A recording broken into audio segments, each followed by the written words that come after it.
What if I told you that the mob, organized crime, has taken on a brand new look that most people wouldn't recognize, and they're hiding in places you'd never believe?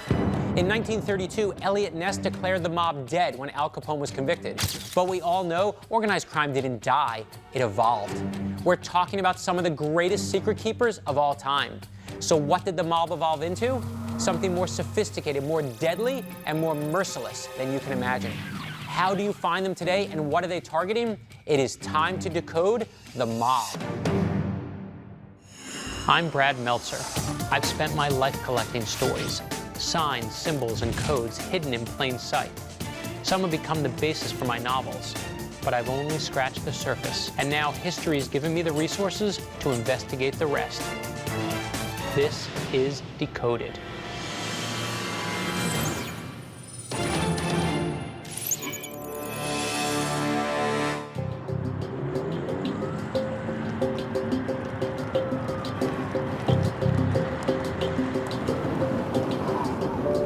Say a command. Find an address. 2433 North Lincoln Avenue, Chicago, Illinois. How long has it been since you guys have been in Chicago? Too long. I visited once many years ago. Hi, Brad. Hey guys, I'm guessing you're close to Chicago, the city where many believe the American mob was born. Of course, that was about 100 years ago, back when mobsters wore fedoras and slung Tommy guns, which is very different than what the mob looks like these days. I thought they got all the bad guys. According to sources like the FBI and the DEA, the mob is up to a very different game these days. And from what they're telling me, one that puts us all at risk. So if it's changed, we need to get a lock on what exactly the mob looks like here in the 21st century to find out what they're up to, how it's changed from the past, and what they target today. Hey, Brad, should we be worried that we could get whacked? I wouldn't be laughing so hard if I were you. Don't forget, you're the ones going after the mob. I have to tell you, the mob is on my list of people not to bother.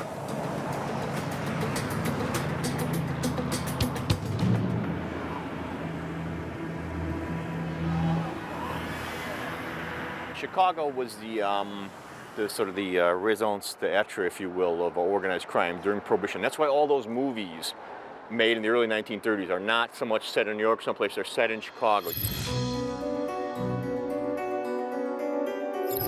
You had a virtual citywide gang war here at one time, which you didn't have in most other cities. You had very, very spectacular violence. We've all seen news stories of mob violence, but for some of the most spectacular violence, it took place right here at Chicago's Biograph Theater, where gangster John Dillinger was gunned down. Dillinger robbed 24 banks, escaped jail twice, and he raided 4 police stations. Most crooks flee the cops, but when Dillinger's men needed supplies, he brought them straight to the police arsenals to steal ammunition, machine guns, and bulletproof vests. On July 22, 1934, J. Edgar Hoover's team of federal investigators tracked Dillinger to the Biograph. And you know what he watched? What else? A gangster movie. Agents were waiting while he exited, and although they reportedly called for his surrender, Dillinger wanted to shoot it out. He was shot 3 times, and at 10:50 p.m., John Dillinger was pronounced dead. John, law enforcement calls the mob organized crime. How does the organization work, and what's the hierarchy look like?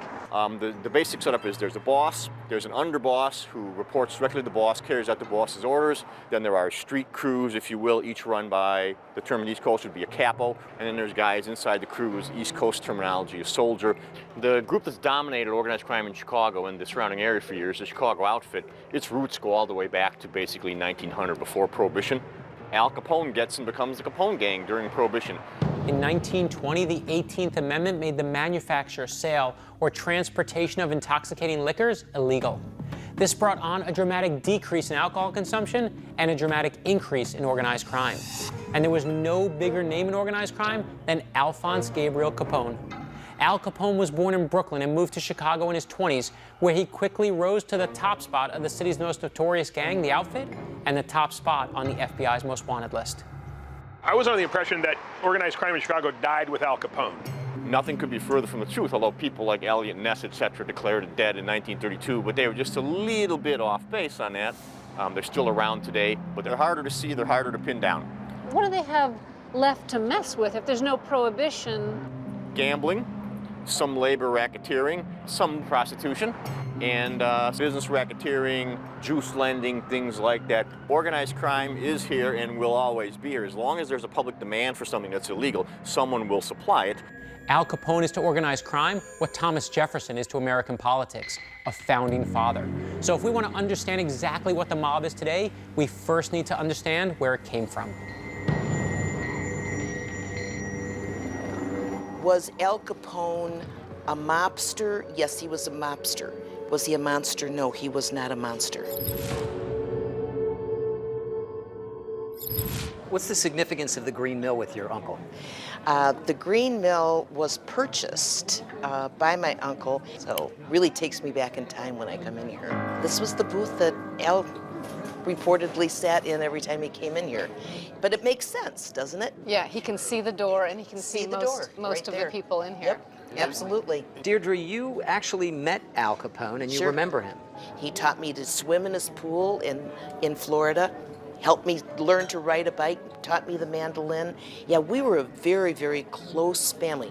Was Al Capone an emotional guy? I Very. mean, he wasn't just a heartless killer that No. we think of him? No, he was very emotional. If he saw a child hurt or hungry, he would cry. If he saw an animal suffering, he would cry. Deidre knew Al Capone the loving family man, but Al Capone the mobster was cutthroat, deadly, and ruthless. When a mayor he had put into office announced he was going to put Capone away for good, Capone threw him down the steps of Town Hall. And Capone was said to have been responsible for one of the bloodiest days in Chicago, the St. Valentine's Day Massacre. Capone reportedly had his men dress up like the Chicago police and then gun down 7 of his rivals. But he would never be prosecuted for this or for bootlegging.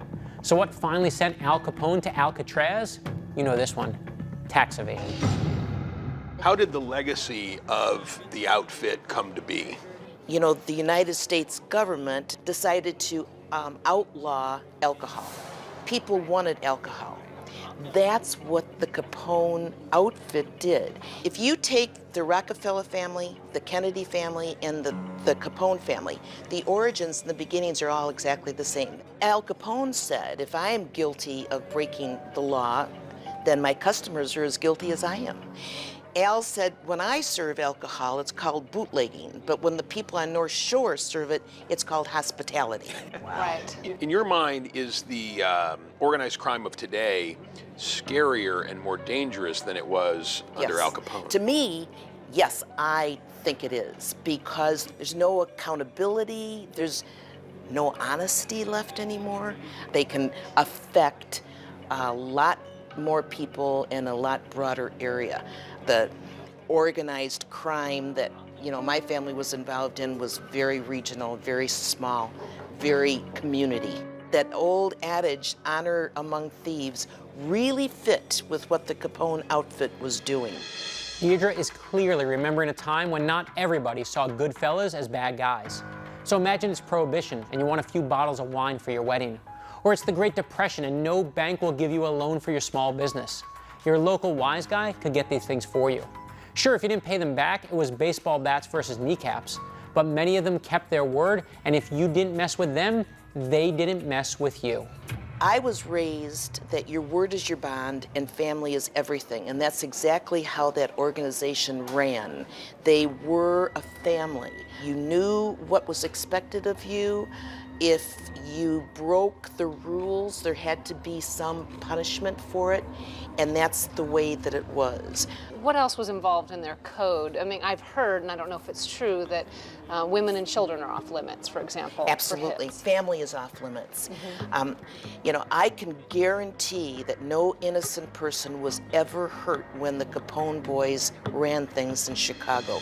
Deirdre isn't just waxing nostalgic about Uncle Al. This was the sacred code by which the mob lived and died. In 1981, LA mob boss Jimmy Fradiano entered witness protection and earned his nickname, the Weasel. He squealed on the inner workings of the mafioso, including the secret Mafia initiation ritual. It dates back 2 centuries to Sicily and is referred to as a second baptism. Your trigger finger is pricked and your blood is spilled onto the picture of a saint. The picture is then lit on fire while you recite, "As burns this saint, so will burn my soul," if you betray the Mafia. And you're asked if you would kill your brother to protect its secrets. In fact, when people use the word sub rosa to mean clandestine, this is a reference to the Mafia's fanatical secrecy. It means under the rose, and comes from the practice of hanging a rose over a door when secret meetings were underway. But when the Weasel snitched, he revealed the Mafia's 3 secret vows. 1, never mess with women or children. 2, never mess with drugs. And 3, never snitch. If the outfit were still operating, wouldn't they be operating in narcotics? Because that's today's prohibition. My grandfather saw the things changing in the 50s, and he told me that people were losing honor. The honor was disappearing. And he also saw the influence of drugs and wanted nothing to do with that. But I do know that my family would have nothing to do with narcotics at all. Al Capone would be appalled at what some people are calling gangs today. Deirdre, if we're looking further into organized crime today, where would you suggest that we look? I'm not an expert on Whitey Bulger, but he was involved in organized crime, and he was on what they say on the lam for years. Whitey Bulger was the former head of Boston's Irish mob. And if it was illegal and you could make a buck doing it, Whitey Bulger did it. If anyone was a next generation Al Capone, it was Whitey, who was recently arrested. So this is who Buddy, Mac, and Scott need to look into if we want to find out what does the mob really look like today. We're investigating the evolution of the modern-day mob, and it's led us to Whitey Bulger, the last great Irish mob boss. When authorities finally caught up with Whitey at the age of 81, he compiled quite a distinguished resume, including extortion, narcotics distribution, and 19 counts of murder. Buddy, Mac, and Scott are talking with a man who used to be Whitey's primary enforcer and one of the most feared men in Boston. I grew up in South Boston, Mass, and the local Irish mob boss was James Whitey Bulger. And I started out as an enforcer by collecting drug money and stuff like that. He knew I was a vicious street fighter. He knew I was good in the ring and out of the ring. Yeah. He saw me sidekick some guy over a parked car one time and beat the guy half to death and never say a word about it. And he liked the silence, like I didn't brag. I wasn't on an ego trip or nothing. I didn't want everybody to think I was a tough guy. And that was the beginning of my relationship with Whitey Bulger. Eddie McKenzie was a former Ultimate Fighting champ before Whitey handpicked him to be his right-hand man and primary enforcer.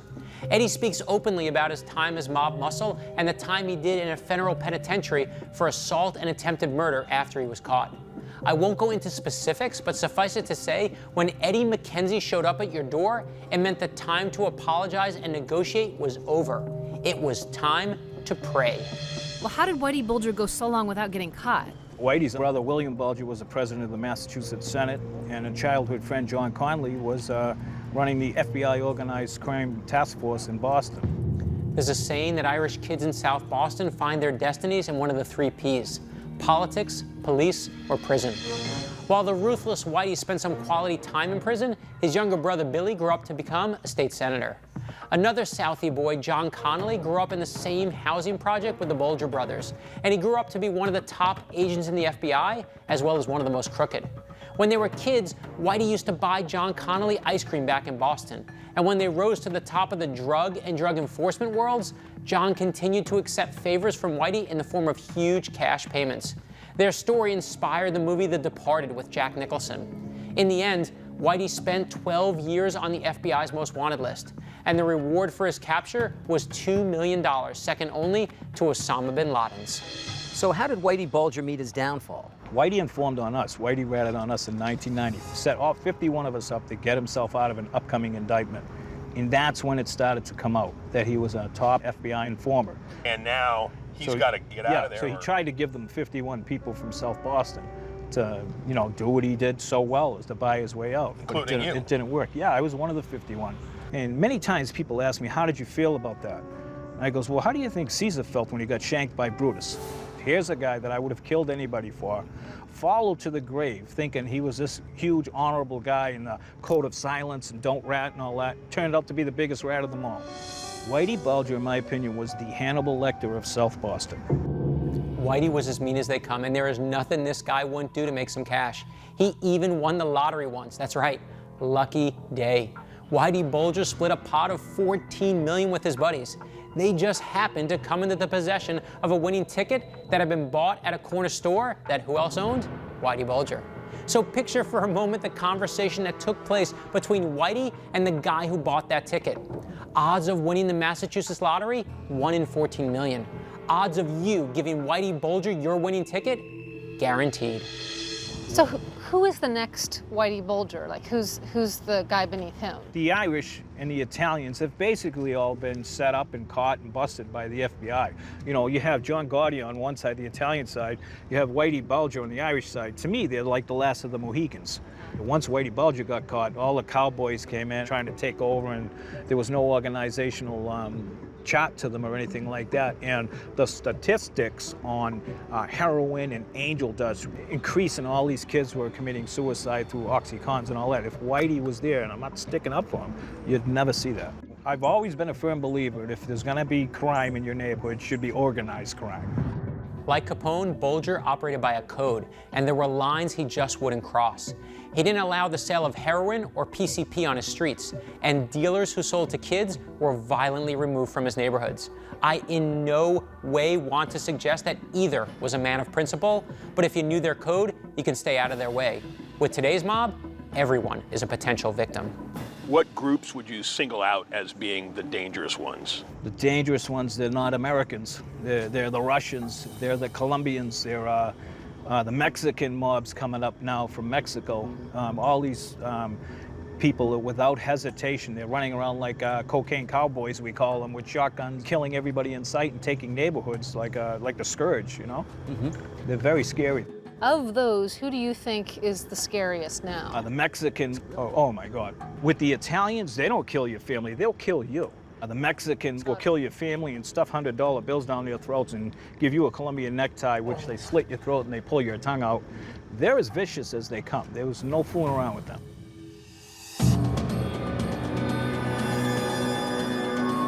You guys wake up this morning with that horse head in your bed that I sent? Not yet. Tell me about Eddie McKinsey. What do you have to say? This guy, Brad, he was the real article man. The most interesting thing Eddie said was that the Mexican Mafia were the really nasty guys these days, that they would kill anybody. He said they'll kill your whole family. Then the Mexican Mafia is the lead we need to follow, and I have a good contact for you. Now you know why we're looking into the mob. We just learned that the biggest mob threat in modern America may not come from America. Buddy and Mac are talking to someone who's spent time on the front lines and has seen the terrifying new face of the mob firsthand. Basically, organized crime in Mexico has grown exponentially beyond anything we ever saw with La Cosa Nostra or with the Russian mob in the United States. They have a presence in over 270 U.S. cities, and they supply 90%, possibly more, of the drugs that Americans consume every day. Sylvia, what does the face of Mexican crime look like today? It looks very similar to American organized crime, especially back in the 30s, and what we're seeing now. Right. Their origins were the same. You know, the way that they started in the business, the way that some of the gangsters behave, so many parallels to the Italian mafia, to the Russian mobsters. But, you know, even Al Capone knew he had his limits. The Mexican mobsters in Mexico, no limits whatsoever to what they can do. And the amount of money they have is through the roof compared to what the Italian mobsters had. I mean, the Italian mob, the Russian mob, never did the things that the Mexican mobsters are doing now. They have evolved well beyond organized crime. It seems like American law enforcement has been pretty successful in fighting the Sicilian mafia here.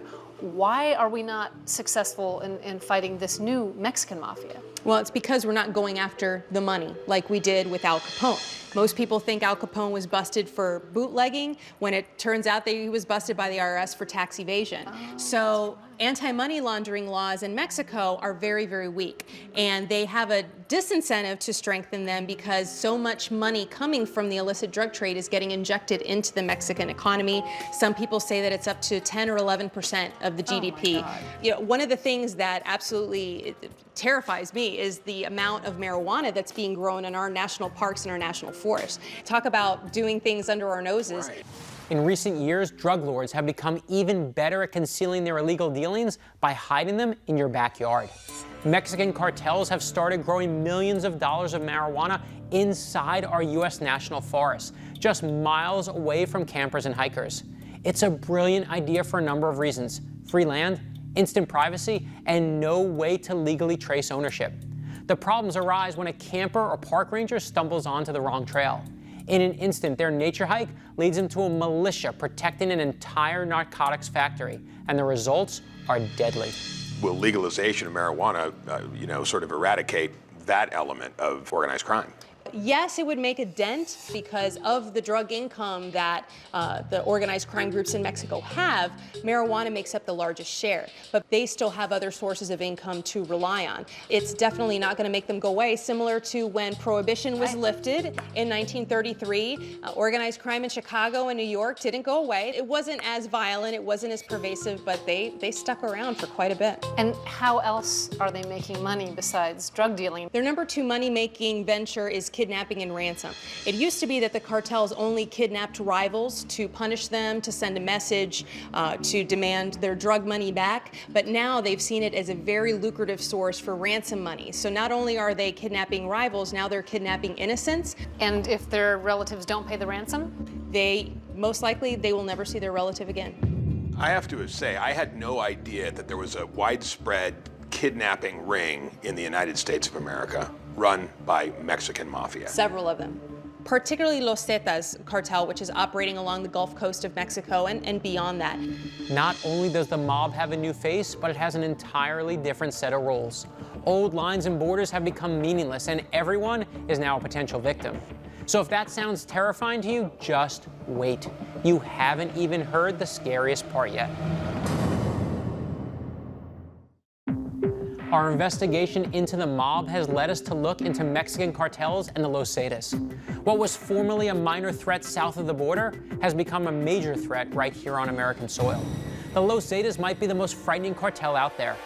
Earlier this year, a man and woman who posted critical comments about the cartel on a blog were found strung up and mutilated on a highway overpass. According to news reports, the Zetas started out as the military wing of the Gulf Cartel, and the two factions were major players in drug trafficking. But in 2010, the Zetas began to operate independently of the Gulf Cartel, and that started a turf war. Beyond the countless terrorist attacks and mass killings these guys are responsible for in Mexico, they are now supposedly expanding into the US. So remember the St. Valentine's Day Massacre in 1929? Well, the Zetas took a page right out of Capone's playbook. Allegedly, 6 cartel members dressed as policemen riddled a 30-year-old American's home in Phoenix with over 100 bullets, killing him within seconds. Because it sounds like a war. What you're describing sounds like a war. If they're killing 72 people at a time and they're finding mass graves. Yeah. We see beheadings all the time in Mexico, but the first beheading related to the drug war happened in Chandler, Arizona. That's a nice about town. a year ago. It is. It was. We had a kidnapping a couple of years ago of a 6-year-old child in Las Vegas because his grandfather owed over $1 million to a Mexican drug cartel. Okay, so there's the drug traffic, the kidnapping. Is there another area? I mean, they'll continue to evolve and get better and better, I assume. They will. Well, extortion is a really, really big problem going on in Mexico right now, and they are making tons of money by just threatening business owners, asking for that weekly payment. And recently we had a big attack, one of the deadliest attacks in Mexico that happened in Monterrey, where a casino was burned to the ground in a matter of 3 minutes or less, and 52 people were killed in the process.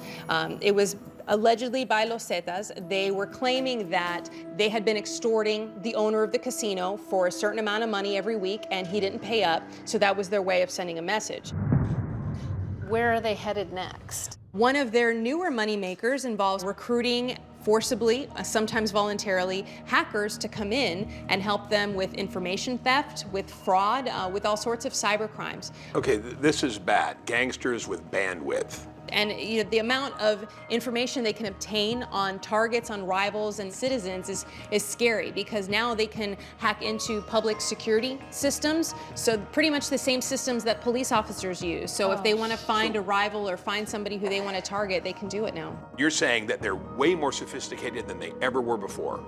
They're way more sophisticated, they're better trained, they're better funded, and they are more willing to take risks, and they operate with impunity. This is more than I thought. I mean, I didn't know it was this far-reaching. It's a very, very scary situation. We just learned that the mob has taken the leap into cyberspace. This is not Al Capone's mob. We didn't get messed with unless you mess with them. To become a victim of cybercrime, all you got to do is turn on your computer. I entered cybercrime in 2000 when nobody knew what it was. But how much it has advanced in the last, say, 10 years is amazing. If I ask you, is organized crime, dead, or is it bigger than it ever was? What would be your answer? I wouldn't say it's bigger. I would say it's more diverse and more widespread, meaning there are smaller numbers of individuals. So the mobs of the 20s and the 30s and the 40s, each group controlled their city. You got, Lucky Luciano, and you got Al Capone, you got guys, they each control their areas, right? Now, one guy controls pieces of the world. The mob is more sophisticated, and I'm not saying that these guys know how to hack into systems and so on. They don't. They know where the money's being made, and they will support and process and provide the network for them to continue to do this. This is the mob's world. They are con men from day one, and the victims nowadays are everybody, and you don't even know you're falling for it. Can you tell me how it works? Okay.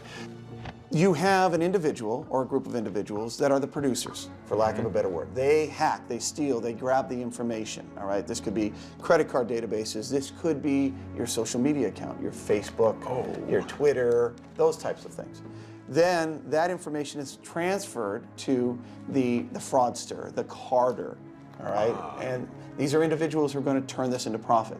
So I get your credit card information, and there's multiple ways I can utilize it. I can try to buy certain things in different places. I can use it for pure identity theft.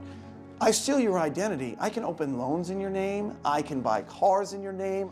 And I'm taking little bits of money here and there all the way through. But it's small amounts. $5 here, $10 here. It's Christmas time. Who looks at their card and goes, $10? Oh, well, I could have done that.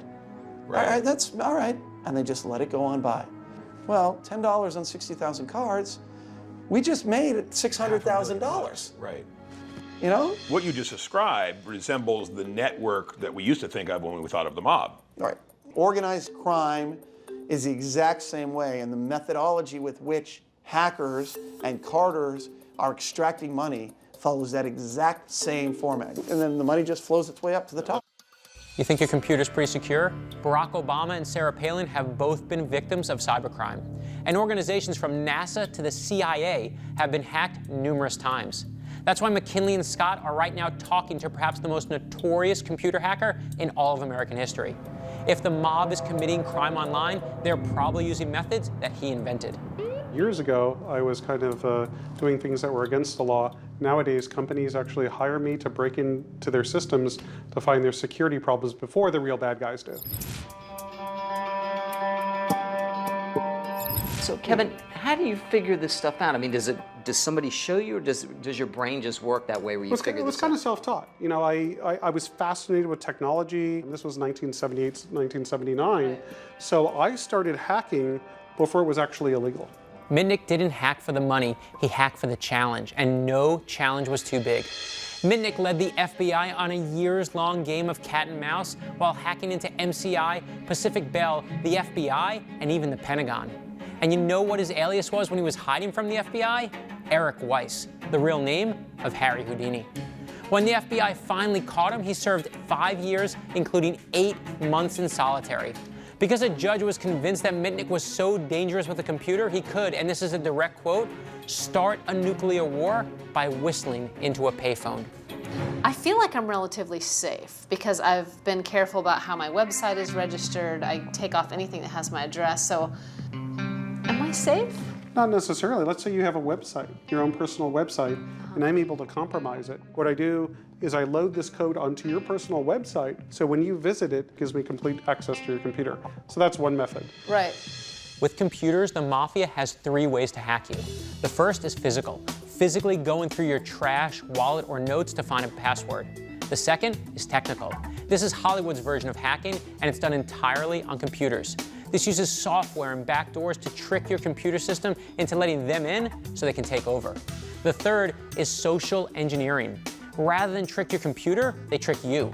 This This is everything from phony phishing scams asking for your bank account number, to the Nigerian prince asking you to wire him large amounts of money, to the mail enhancement products that I've never seen in my inbox.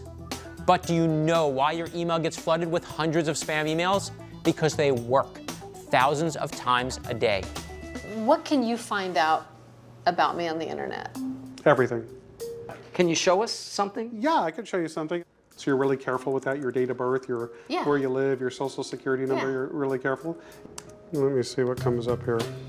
Oh, here's one that was in Portland before, and also the same person with the social is in Los Angeles. So here's a person with your first and last name that was in Portland before in LA now. Could this be you? Yep. Yeah. It's her. So this is all your addresses. Do you recognize these phone numbers here? That's an old work number. See? Yeah, so what happens is, organizations sell your information. Oh my God. And Kevin, this is somebody who's trying to be careful.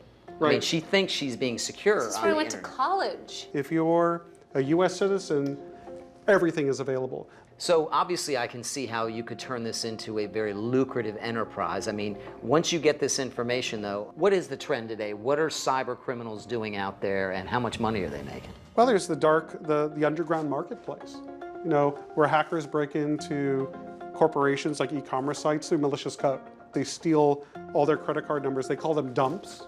That's the name of it. And they sell it on the underground market because they're making millions and millions of dollars. So I see that's kind of where organized crime is going, simply to the money. Even the guys that are doing this, they only know one piece, one step in the chain. The heads that are behind this, that are running this, all right, are directing it all the way down. In the old days, the foot soldiers knew who the boss was. Do today's cyber criminal foot soldiers know who the boss is? No. And that's a problem, right? That's a huge problem because how do you stop them? The anonymity of the internet helps to that. So when you ask who the head of these organized crime units are, it could be anybody. And that's what law enforcement is trying to figure out. So the Al Capones and the Lucky Lucianos of today are somewhat anonymous. Absolutely. Where is it happening mostly? Cybercrime is happening here in the United States. This is the primary location. Why? Because we know how to do it. We know how to manipulate the systems. We know how everything's done. These people are realizing they can make a ton of money anonymously? Yeah, absolutely. And think about it. They're not hurting anybody in their mind. I don't know you. I don't see you. I'm just taking your credit card, 16 little digits, that I'm now going to use online and make purchases. So it appears to be a victimless crime, but it, by no way is it a victimless crime. Exactly. You're chipping away, bleeding me dry like $5 at a time, or bleeding America dry, or the world. Exactly. Last year, $4.5 billion was stolen through cybercrime. The mob has always been involved in the criminal activities and whatever law, whatever new trend. I mean, this is cons. This is matchstick men. This is the epitome of manipulating individuals to get money out of them. And this is what the mob does. They always have. Sometimes it's through intimidation, and sometimes it's through straight trickery. And in fact, I'm certain the mob bosses of today, if you want to say they're sitting in Vegas or in Jersey or whatever, are involved in this. So if Al Capone were alive today, where would he fit into this cybercrime scheme? If Al Capone were alive today, he'd be running a tech company. We're investigating the state of the mob today, and we've learned about two terrifying forces: Mexican cartels who are starting to bring their vicious methods into American territory, and the cyber mafia, who just need a Wi-Fi connection to rob you from anywhere in the world. We've heard about the Mexican cartels, and we've heard about cybercrime. Which one's worse? Well, it's interesting you ask that because they're not unique, separate, and different anymore. Mexican drug cartels do have a cyber presence. They are using cyberspace to conduct their acts. They're going to shift their method of operation to whatever it is that's making them the money the fastest way possible with the least amount of risk. Doesn't cybercrime require skilled laborers who are, computer experts? Correct. So where do they get them? Mexico also has a tremendous database of skilled labor. A lot of it is technological. And we're teaching these guys. So someone gets this really cool computer savvy skill, and now their options are open. And unfortunately, cartels have so much money, so they can go get the best intelligence and the best capable minds. And now this entire nightmare that we're talking about is not just drug trafficking or human trafficking, it's now turned into cyber terrorism. How does it affect the, like us and our children? Their ability to co-opt and steal your identity, for them to know where you are and geotag you based on where your computer or smartphone is. They can find you and they can follow you. And if they want to get you, they absolutely can without even leaving their desk. They can do it with a point and a click. So are you saying when my phone says, can I use your current location, I should hit no? You should hit no. Yeah, I always hit no. Me too. Look at these journalists in Mexico that were just murdered by the cartels. The international hacking community Anonymous threatened to expose the Zetas after the cartel reportedly kidnapped one of their members. For the first time in history, we have a gang war being fought not on the streets, but in cyberspace. The cartel retaliated by murdering 2 well-respected Mexican bloggers and hanging them from a bridge, leaving a warning signed with a telltale Z. But here's the scariest part.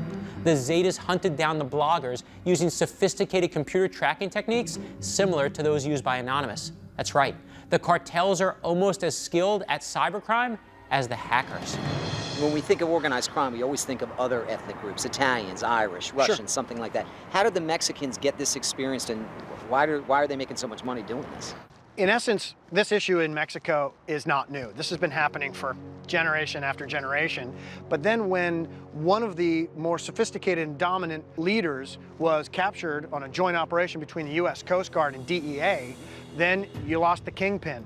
And that was Pablo Escobar. And now what's happening right now is an absolute Darwinian natural selection between the cartels on who is going to control that southwest border region. And that is the people who make the product and transport the product into an almost insatiable appetite of Americans that want marijuana and cocaine, ecstasy, and crystal methamphetamine. And now the new rule of the day is the human trafficking. And they compete financially with some of the most successful, legitimate corporations globally. When you have this much money and you're in control of this much supply and demand, you have so much liquid cash that you can use to defend your enterprise. Taking a high-ranking FBI agent or a high-ranking Border Patrol agent or even a high-ranking Mexican official, everybody has their price. And that is precisely why it's unresolved today. This is a transnational, global enterprise, so you have factions in other countries. You've got boots on the ground, you've got logistics and supply chain, you've got trans-border commerce of drugs, people, and money. And then you look at the weapons they use.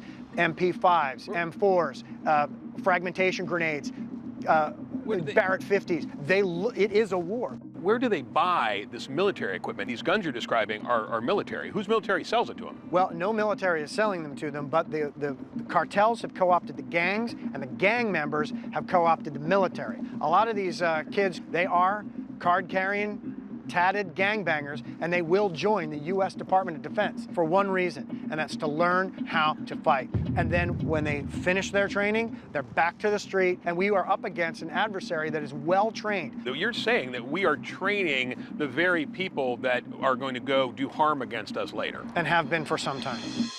As someone who's been through basic training, I found the idea of criminals being schooled in military intelligence, marksmanship, and sabotage absolutely terrifying. So law enforcement, you need a pretty elite SWAT operator to have the same training as some of these guys that these gangs are churning out. And unfortunately, right now, these guys have the training that is not afforded to U.S. law enforcement. But in the end, the organized crime wins. Organized crime usually does.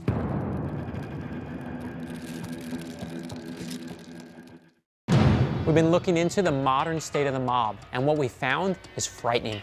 Criminals today have abandoned the traditional code of silence in order to secure as much financial gain as possible. And with more players wanting their piece of the action, competition is fierce. And that means bad things for normal people like you and me. So where is organized crime today, and who is likely to become their next victim? So do you guys feel unsafe after having looked into all this stuff?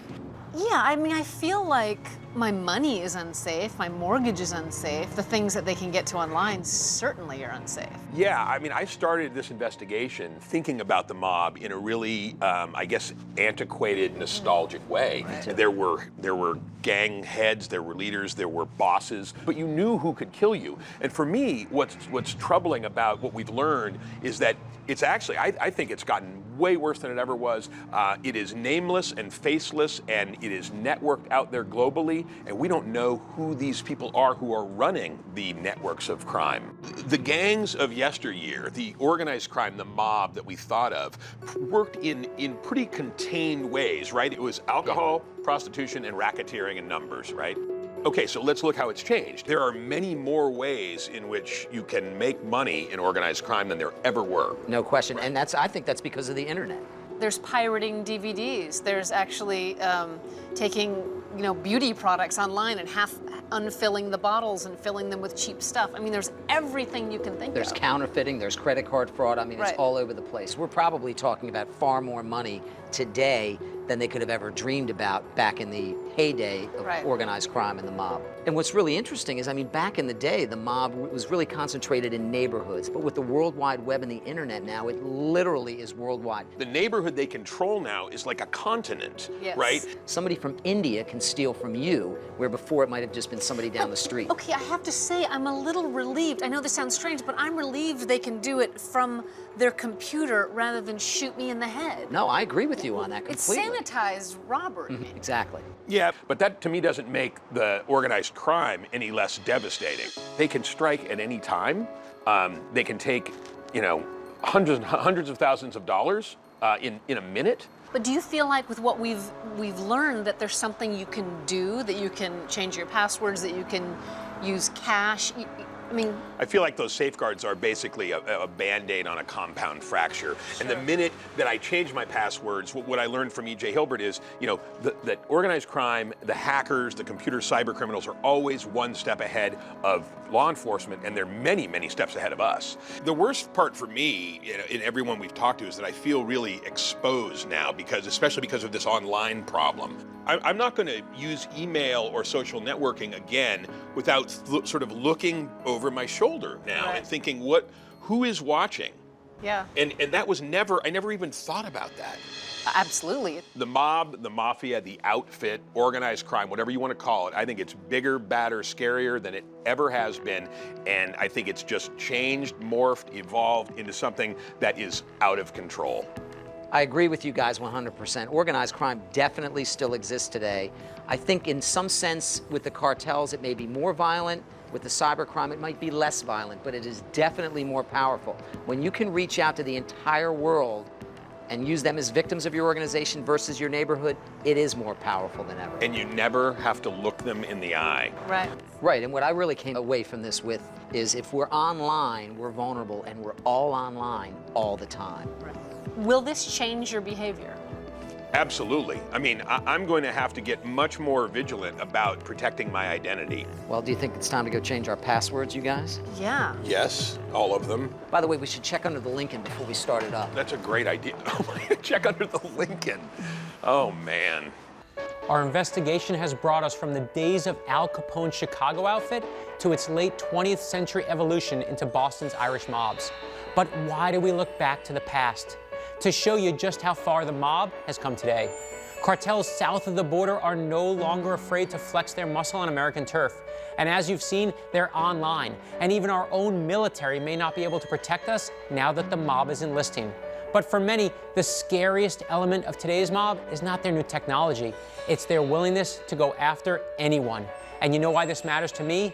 When I was growing up in Brooklyn, I watched as my father got intimidated by a mobster, a real one.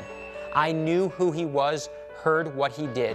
But the worst part was that he wasn't introduced as a mobster. He was introduced as a friend, coming into our house with a huge smile on his face. I still remember that terror. And that's why you need to know what the mob looks like today, to know your enemy. In the words of one of my heroes, Winston Churchill, you have enemies, good. That means you've stood up for something sometime in your life.